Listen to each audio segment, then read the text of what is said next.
approach to the England game. Yesterday against Scotland, the halves were going too wide, which made the touchline their enemy. And when the ball was turned over in the middle, they couldn't get back in. We want to play in a tighter formation against England. There were lots of examples yesterday of players making considerable ground to support the ball carrier, but the ball carrier being completely unaware of the possibilities. We need to play with our heads up more often, and remember, if you cannot see a pass, that's probably because it's behind you. The real challenge is not in making the Hollywood pass, it's in not making the pass at all.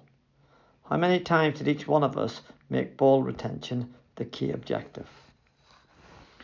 England are going to come out of the blocks very fast and will want to play at tempo. We have players coming back from injury and are a man down, so we want to turn this 70-minute game into a 50-minute one. The only time to take a quick free is in their 23.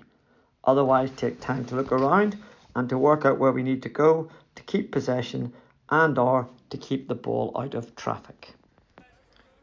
The game starts. Not sure why we pass the ball straight to their key player. Keith and Roger don't move across to maintain our shape. A big gap develops in the danger area. Nicky doesn't call it. Roger's man comes off his left shoulder into the middle of the pitch between the 25 and the circle. Luckily he doesn't control it. Sloppy start. As we seek to rebuild, Richard supports Sean with Robert dropping into midfield, which is great. But our third forward should have tracked a cross to give a forward ball, but doesn't. He stays in the middle of the pitch, so we can't move forward. We win a free, and as agreed, we take a long time to set it up. The third forward should move over behind Keith and between Robert and Sean, but doesn't make that move.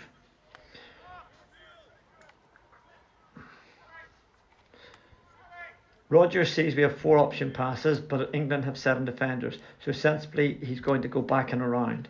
The transfer is too slow, but even then we outnumber England on the far side of the pitch between the 23 and halfway. David doesn't make the pass and immediately moving it forward, so by the time he makes the pass it's no longer on. Additionally, after making the pass he then elects to trap himself on the touchline. Don't know why. We regain possession, and again there's a chance to go back and around, but Alan plays the ball back the way it's just come. At the second time of asking, we eventually go back and around.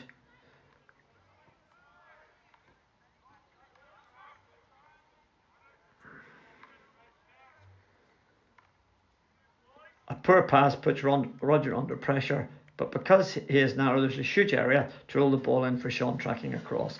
Unfortunately, we don't connect, but if the other forwards were tracking across as well, look at all the space we would have been playing in. We don't get the press quite right. Eddie is a little too deep, but even so, they have to go really deep and then really wide. So we have loads of time to track across and close down this move. In the end, they panic and we get the ball. I have no idea why Keith is marking the umpire. He needs to be in about 10 or 15 yards and I'm at the post. Yes, there's an England player out there, but we don't care about him as they have no way of getting the ball there. Love the way we've slowed this whole thing down. Moving the ball around the back was great because they dropped off, but I'm not sure why David has chosen to go so wide. Luckily, Alan drops in behind him, so now he's an easy release ball. As it comes around, we are 5v4 in this area, with Sean trying to make it 6v5. Not sure why we head back the other way as we're outnumbered on this side. Alan's far too wide. He needs to be much, much closer. We would have a less dangerous passing lane.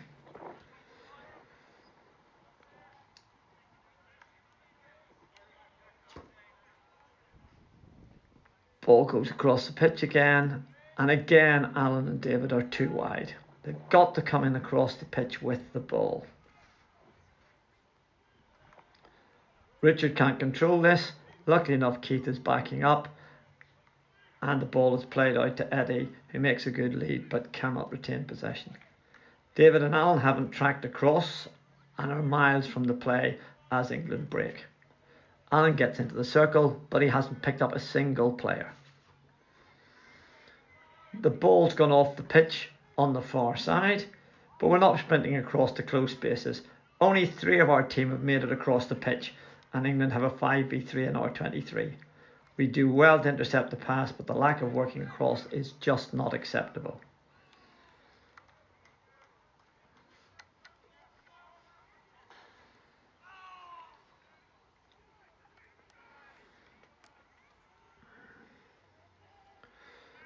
There's a bit of play in our top right corner here.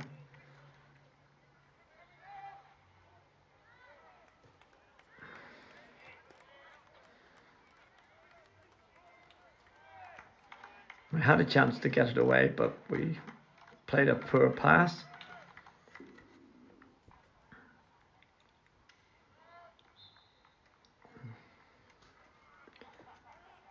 So we've won a head out, and again it's good to see the delay starting up, but our back 4 is not in good shape. Roger is too wide, Allen should be in closer. Again, David runs out rather than up. If he'd looked up, he would have seen that England get 6 players over and we have only 3. This ball needs to go back to Allen, as we're now outnumbered here, but we have numbers on the left. We try to force it. We're lucky to come away with a free.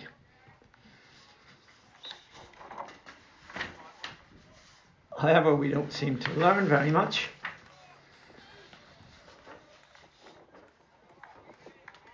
We should be trying to get the ball over there where Keith is, but we try to force it again and we lose it.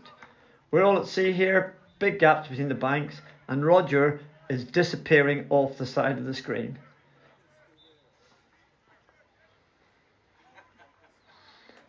We are far too wide apart on the pitch. We are right from just inside their half the whole way to almost our own baseline. Keith has tracked his man across the pitch there, which is good. And when England tried to play the ball back into that space, Keith intercepts it. He had Martin free for an early pass, but he takes his time and the pass is picked off.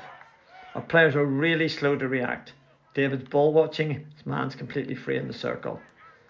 Roger's got the ball and tries to find Cliff, but unfortunately can't bring it under control. Our forwards have gone into a traditional flat 3 formation. You can only see 9 outfield Ireland players on the screen.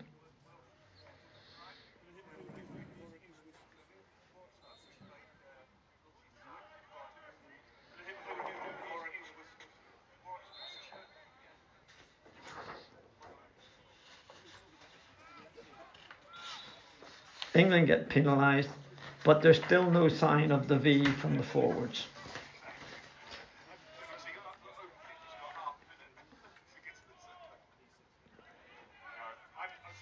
As this ball is played into Nicky, David is yet again on the touchline and doesn't move in with the ball. Nicky doesn't play it around but goes back right, where we're quickly outnumbered 6-4. After a short exchange of passes, we turn it over.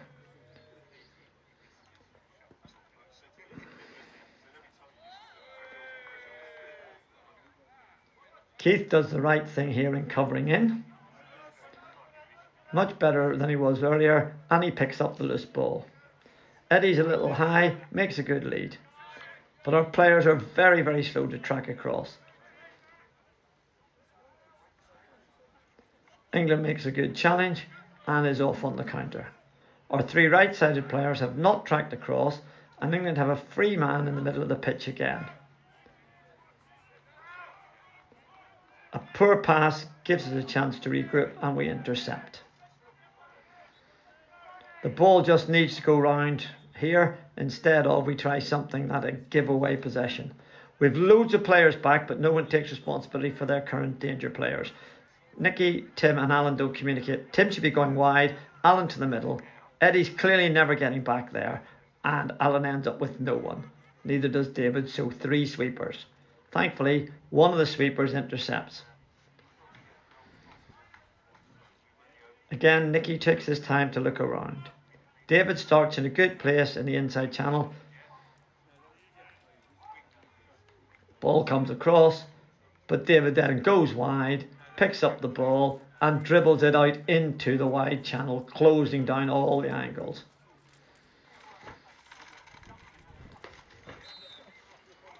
Can't see this bit because it's off screen, but we get bogged down. We try to force it through traffic, and eventually we give the ball to England.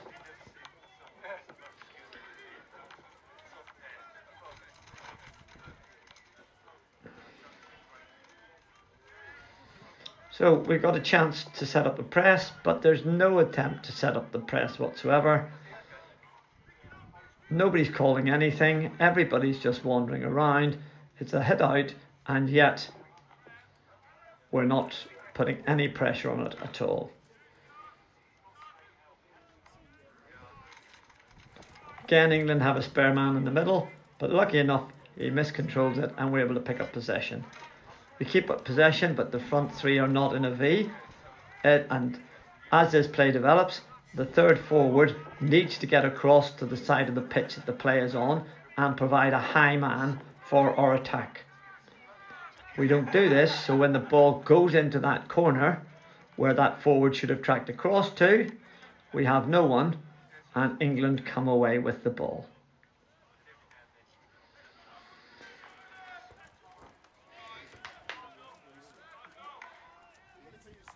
Ball gets in behind 4 or 5 of us, and we're very slow to track back.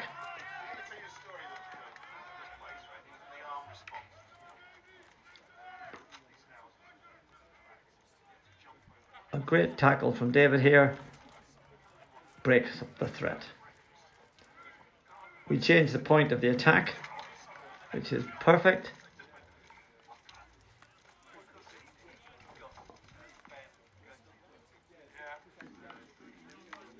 Keeping the ball. Cliff makes a great lead, but unfortunately just can't keep the ball under control. England open up the game now, finding the spaces, and we're very slow to track back, especially our front three. They're just walking back. Here Keith is far too wide. He needs to be in much further infield and at the top of the circle. We pick it up well, but unfortunately we can't control the ball out, and so we have to work hard again.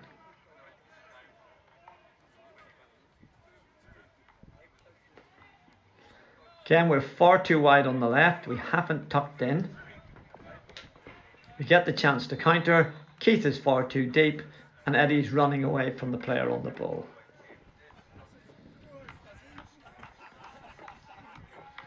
Again, our forwards are miles apart here and not tracking back.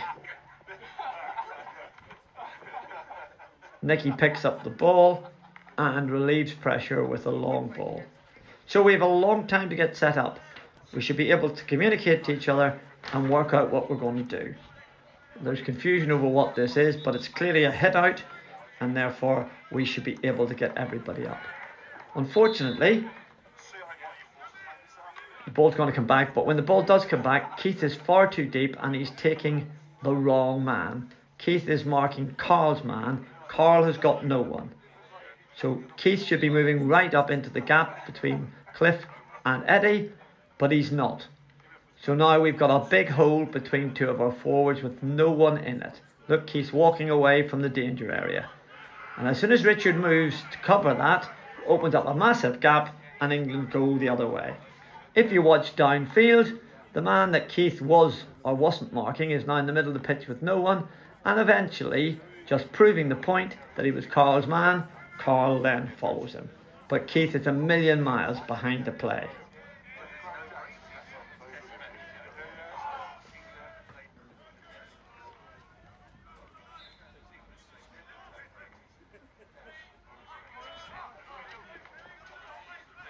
We play it wide. We're very slow at getting across the pitch to support.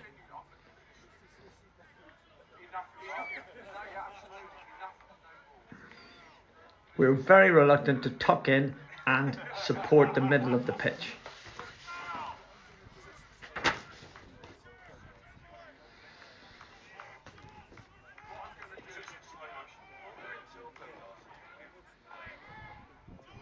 We've lost our shape again, and they're just playing the ball around at will.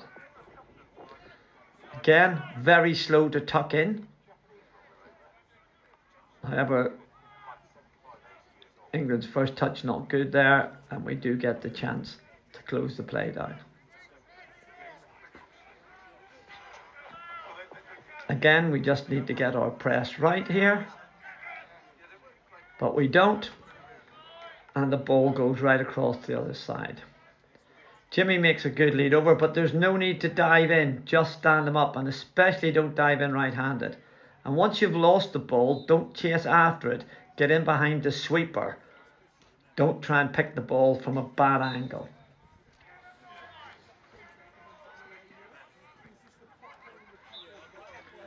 Again, we're all just wandering around here, no real communication, nobody identifying who they should be picking up.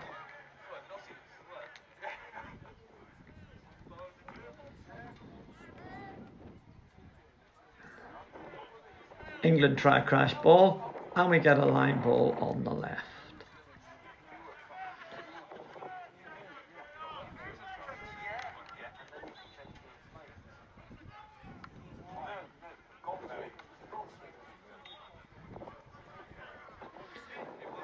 We now have a back three. In this scenario, the right of the back three needs to be mid-circle, about 15 metres from Nicky, not 30 metres from Nicky.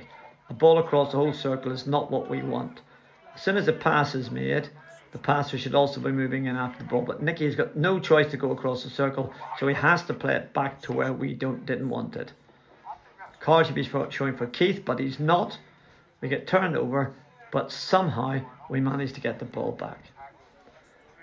This was just a very, very poor all-round piece of play by most of us, and even my attempted clearance is rubbish. So we just need to keep the focus. We managed to win the ball back, which is good, and Keith then wins us a free just inside our half. I've got no idea with the ball on this side of the pitch why Tim is heading off towards the right wing. He needs to have tucked in behind Nicky so we could play the ball back and around easily. After an exchange of possession, we make a couple of sensible passes and we have the ball on their 23. The call of get it in is just not helpful, and as a result we play a poor pass. England intercept. Tim's not tracking the runner, doesn't let Nicky know, and before you know it, this is the second real penetration of the quarter. We defend well, it goes for a long corner. Now where's the communication? Jimmy, there are two men on your side. Not only do you not mark your man, but you don't call for support. Robert's on the left doing someone else's job. The ball is moved to where they have a 2v1 and they're in for the third penetration. Somehow Nicky gets across and makes the tackle, but he shouldn't have had to. Then we take it into the corner, but lose it. Jimmy doesn't retreat.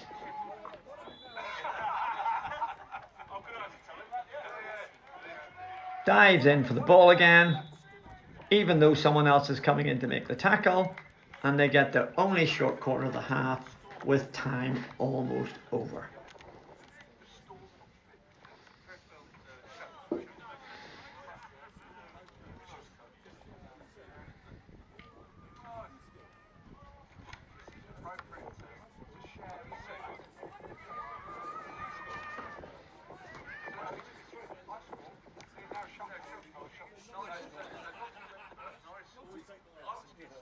We do not set up as we had agreed, with both runners running from inside the posts. Number 2 runner is running from outside the posts. You can see he's not really defending anything, and if he had been running down that line, the ball would have hit him. Jimmy is also guilty of just throwing a right-handed stick at the ball.